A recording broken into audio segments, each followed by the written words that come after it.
Well, thank you, Mr. Speaker. Let's all be honest with each other. We are here today, right now, because of anti-Semitic rhetoric from one member of this chamber said again and again and again.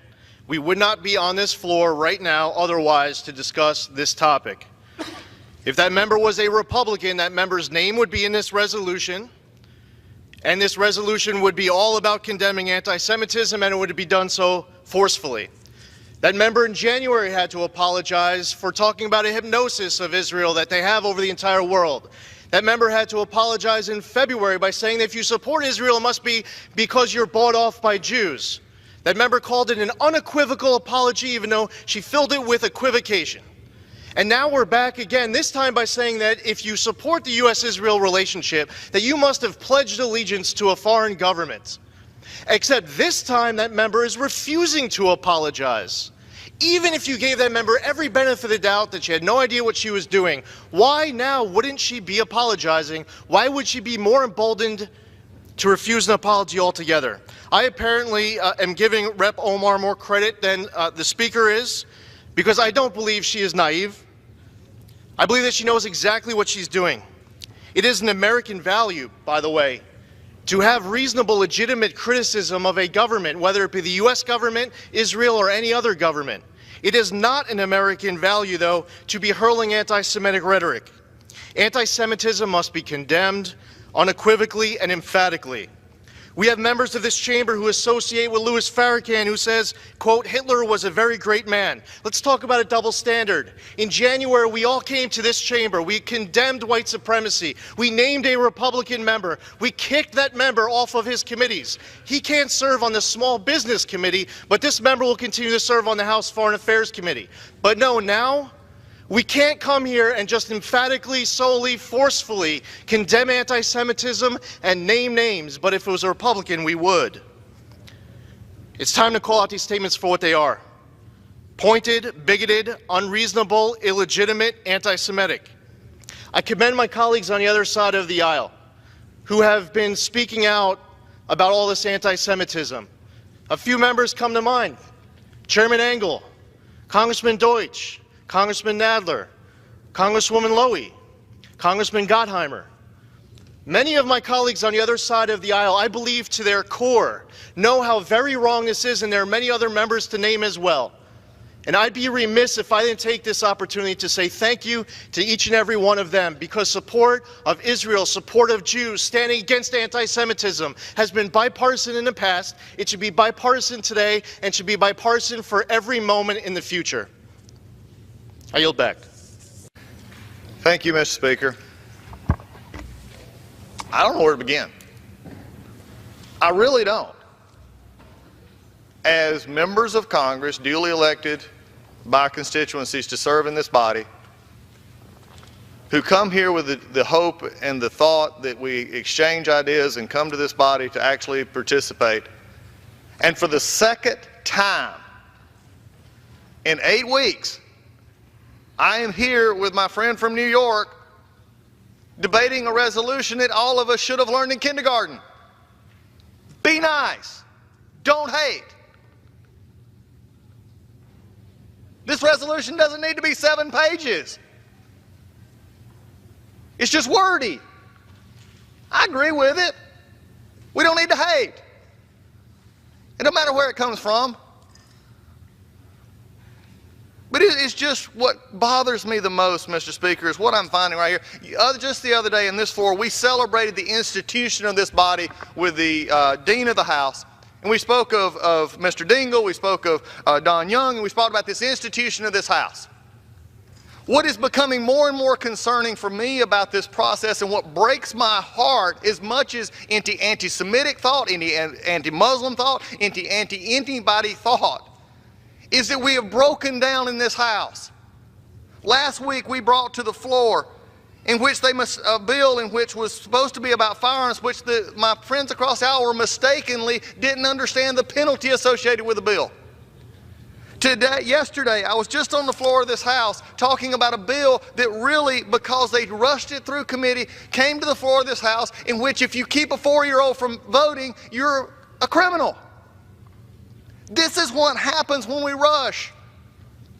And this week, the entire week, almost, has been taken up by sentiments of a member that were anti-Semitic.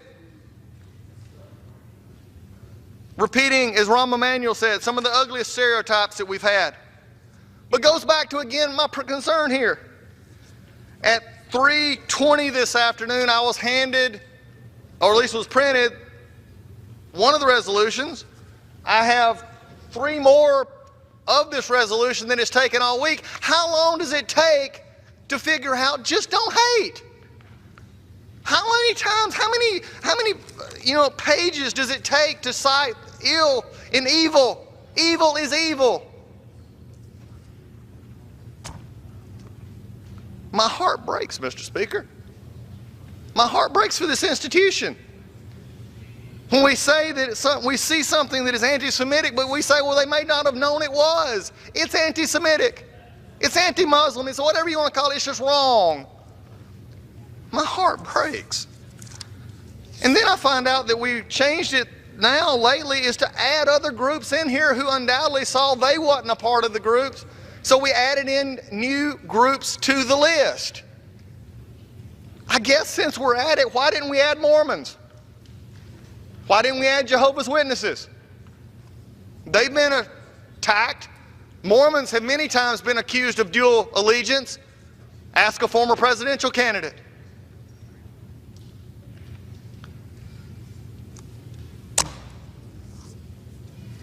Mr. Speaker, I wish you and I could engage in a colloquy. You're a good gentleman from North Carolina. Explain this to me. Why it took a whole week to figure out to say, hate is hate. You don't need 7 pages. We need people to understand that words have consequences, that being a member of Congress matters. That being a member of Congress says that when you say stuff, we can debate civilly. My friend from New York and Maryland, we disagree on most anything. We could probably disagree about the color or how many clouds are in the sky, about policy. But it is not a disagreement that hate is hate. And we shouldn't overlook it and try and lump it with everything else and give moral equivalency.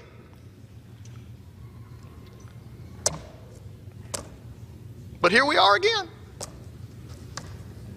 Here we are again.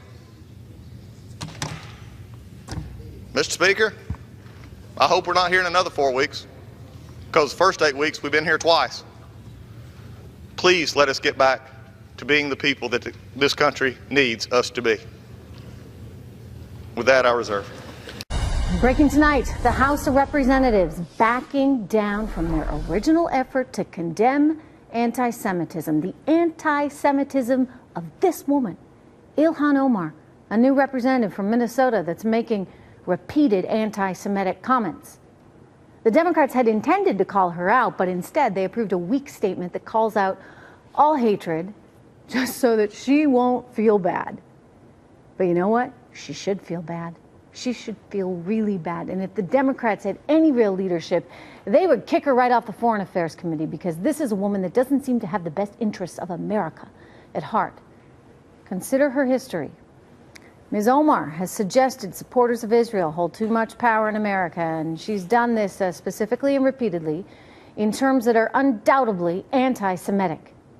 I want you to think about what she just said here days ago, trying to suggest that American Jews are more loyal to Israel. Watch. Talk about the political influence in this country that says it is okay for people to push for allegiance to a foreign country. She has also tweeted that Israel has hypnotized the world. May Allah awaken the people and help them see the evil doings of Israel. Now, this is being interpreted as her saying, effectively, the Jewish people are trying to control the world. She also tweeted that support for Israel in Congress is all about the Benjamins, thereby promoting a conspiracy theory that Jewish people are somehow buying off politicians. The Democrats, I will tell you, they got a big problem in this woman, a big problem on their hands. They got a rogue politician who hates Israel, our historic ally in the Middle East, and may even hate the United States of America. We learned tonight that she once asked a judge to show leniency towards a group of men convicted of trying to join ISIS to kill Americans and Jews. And tonight, after all this, this woman is still on the Foreign Affairs Committee. Joining me right now, President of the American Islamic Forum for Democracy, Dr. Zuhdi Jasser. Dr. Jasser, good to have you back. You know, great to be with you. Do they have a problem? Is this, out of control? Because to me, the logical response on this one was to say, okay, maybe the Foreign Affairs Committee is not the right place for this particular representative from Minnesota. Oh, absolutely. I mean, there is no depth that the Democrats don't seem to be able to go down to. First, Pelosi condemned it, then she did a 180. Then you had Clyburn today sort of start to dabble in Holocaust denial as he was trying to explain it. Then you had Congresswoman Schakowsky basically say, well, it's okay because she's a Somali immigrant and her culture is different, which I guess as a Muslim, I find that offensive, which is this bizarre bigotry that they show of low expectations where they treat Muslims like kids, like they infantilize her where, oh, it's okay, she's a new freshman congresswoman. And when they do that, by the way, her and her lobbyists, the Islamist lobby behind her, are doing victory laps by email fundraising off of her victory that this watered-down resolution that called out all bigotry, all hate, etc., shows that they have power. Their vote means something in the Congress. This is not just regular old Americans. These are Islamist ideologues and working together in the red-green axis with the socialists together saying they now run the show. And so this is just like a kid. You don't show them the lesson and show them what happens when they act out and act not as adults. They're going to then become indignant and do it over and over again. And that's what her tweet showed. She continued to do it over and over. She holds the power because Nancy Pelosi, the whole thing started, by the way, they wanted this resolution basically to deal with this woman. And then they did this 180, as you say, and they've backtracked on all of it. And if you ask me, she certainly showed that she holds a whole heck of a lot of power. What is it that Nancy Pelosi is so frightened of? Well, it appears that her base is the radical left. Her base is, I'm old enough to remember, Trish, in 2011 when I testified to Congressman King's committee, Congressman Ellison demanded, by the way, her predecessor, demanded that he have a separate testimony time so he could cry a river about all the hate about Muslims, etc. So her base is doing the same thing in this resolution that Ellison did back in 11, which is forget about American security, forget about the real threats, treat Muslims as kids, have a low expectation bigotry, don't treat them as adults and as equals, and let them do whatever they want because their base is what's important. And their base is no longer the moderate center, it's the far left, the AOCs, the Rashida Tlaibs now, and those that have huge social media footprints, and that's what they care about. It's the social media footprint. It has nothing to do with ideas and protecting America. Well, it seems to me you're there to protect the country, right? You're there to lead the country. And I question who's backing Ilhan Omar. I mean, I saw her tweet on Venezuela. She somehow thinks that the U.S. is responsible for all this. She chooses to ignore the fact that Hugo Chavez's economic policies, coupled with Maduro's, sent that country straight into the ground, costing people their lives, costing people their freedoms. And she doesn't care.